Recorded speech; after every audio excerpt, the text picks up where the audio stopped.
Hi beauties, it's Janice Leon and today we're doing a rainbow cut crease look. I did this look a couple years ago and I really just want to see how my artistry has changed over time and how much better my skill set is now compared to then. Someone who really likes to evolve and grow as an artist, I do compare my old work to how my work looks now because I definitely was really good back then, but right now I have to be even better. So I'm super excited to be recreating this look. This is one of my favorite all-time looks I've done. As you know, I love working with color. That's my favorite thing to do. No more talking, let's get straight into this video. Under every post I make that relates to a very intricate eyeshadow look, I do post all the products in my caption. So if you haven't noticed and you go check my Instagram or any of my socials and look at my captions, you can see I have a whole product list for most of my looks. Priming my eyelids with the e.l.f. Camo Concealer in Fair Rose. To be applying the concealer above my crease. If you really want your eyeshadow to stand out, use a lighter concealer, at least 2 to 3 shades lighter than your skin tone if you really want your eyeshadow to pop. We're going to blend it out. This is the brush I'm using. What I'm going to do is patting motions. So patting the concealer so it is all flat. I'm going to be using the Carnival XL Pro palette. And this one is the remastered, but I also do have the original. I wasn't recording, but first I did shade Ecstasy, which is this lime green. And then I placed it directly in the beginning. Shield wiper motions and raising it upwards to blend out. Then I went in with my next shade, Wither, which is a light blue.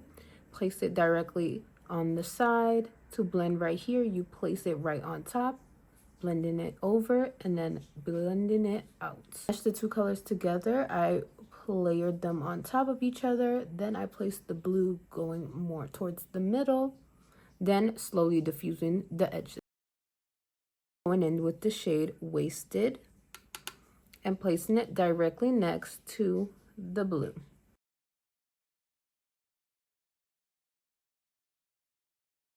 Just packing on the color, deepen it up, and then blending side to side. And blending it on top of the blue. So I'm just patting on top of the blue to mix the two colors together. Remember to dip back in, get more of that color, and deepen it up.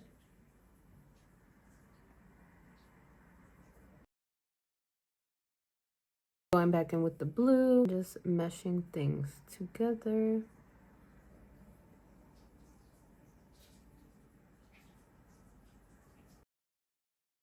Now shade Infurno, and we're placing that right next to the purple.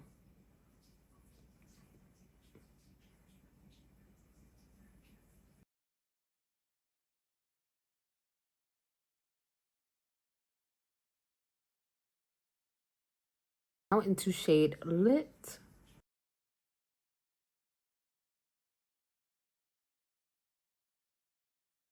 A clean brush and just going to diffuse out the edges of this orange. Now I'm done with all the array of colors. We have them in the place we want them. And now we're going to go in and deepen things up. Going back in and just re-adding these colors, making sure it's high enough. So when we cut our crease, we could really see that ombre from dark to light. Shade the Hype. And as you can see, I'm using an M506 or M507 Morphe brush. Now we're going to place this directly into the crease so we can start to create that ombre from darkest to lightest. So we're going to keep this down and then we're going to blend back with our other brush to diffuse it up. For every lighter shade we have, we will be adding in a darker color. Going in with the lighter color and we're going to diffuse out the edges.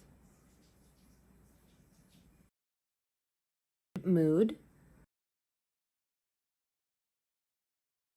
Darker green, and then we're going to blend these two colors together.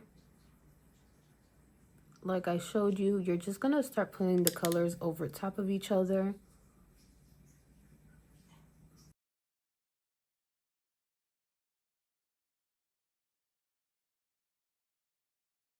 Edges with the lighter blue.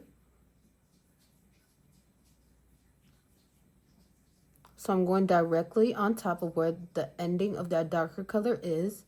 And then that's where I'm going to start to blend. And then I'm going to diffuse it upwards. Shade Reckless. I'm going to put this into the purple and the red.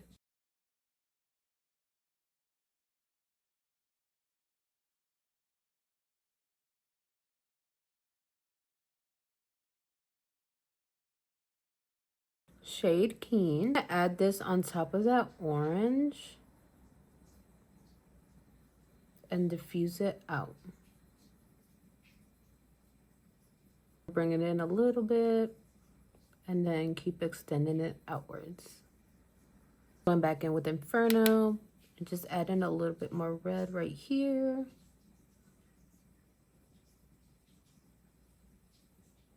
Into that orange shade Keen in the outer.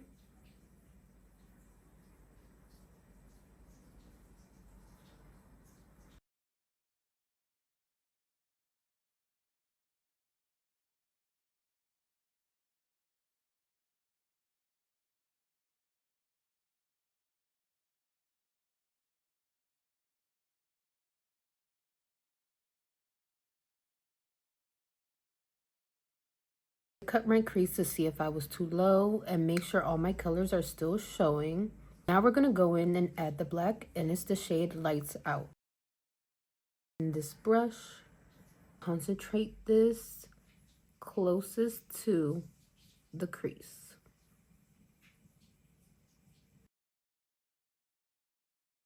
Like I said before, adding in that darker color really elevates how clean and precise your cut crease is going to look once you clean it up.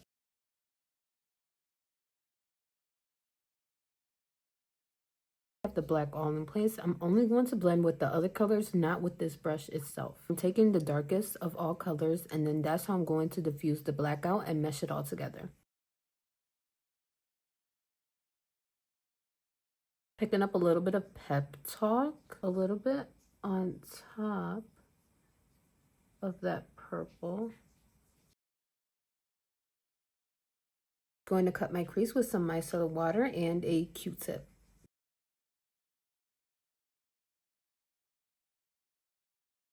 Before the cut, after the cut. We use paint in white.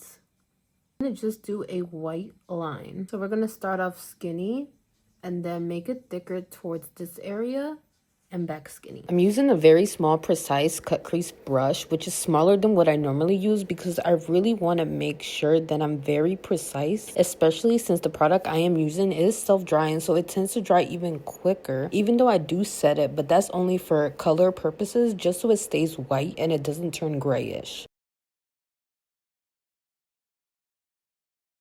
Taking some loose powder, and I'm just gonna set this before I clean it up. So I do set it here with some powder just so it could keep that nice crispy white. When I tell you micellar water and a Q-tip is my best friend, it's my best friend. Here I am using the combo, and I'm really crisping up that white liner. Going back in with that white paint just to make sure that the thickness of the graphite liner is exactly what I want.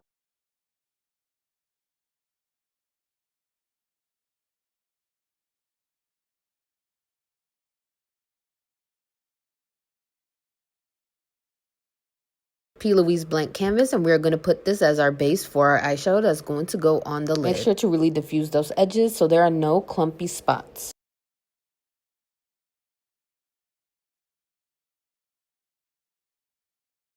Once we are secure that there's no clumpiness, we are going to go ahead and set it so it's all smooth.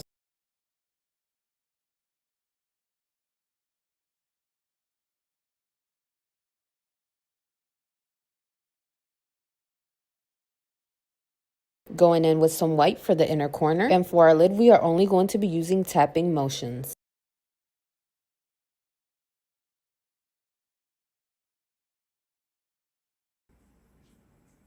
Going into shade Inferno, and we're going to put that in our outer. So I am using the same brush that I used before, which was the M506 by Morphe, and then once I get closer to the white liner, I'm going to switch brushes into a more smaller, precise brush.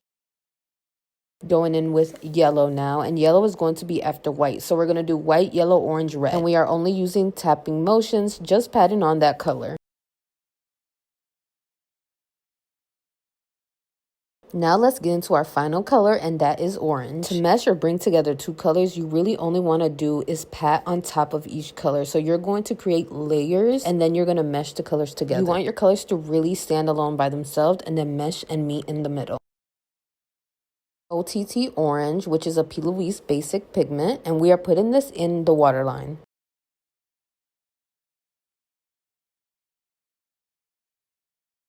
Mixing shades Lights Out and Reckless, and we're putting this really close to the waterline but keeping it in the lower lash line.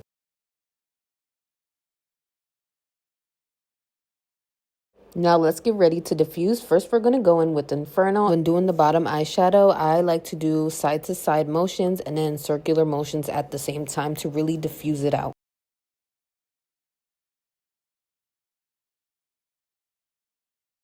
Now shade Lit, and keep in mind I'm moving my colors down. I'm not layering my colors on top of each other on the bottom. We want an ombre effect, so each color I'm bringing the eyeshadow even more down. Last color is the yellow shade Keen, just making that space even more ombre and so pretty. It looks literally like a sunset, and that's exactly what we were going for. Adding more white in the inner corner.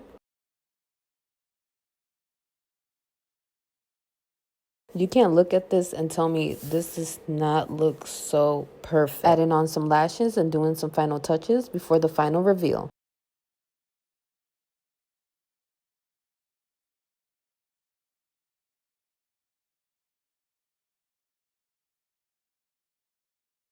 And this is the finished look. Hope you enjoyed this tutorial, beauties. And let me know what's your thoughts on this look. See you guys in the next one. Bye.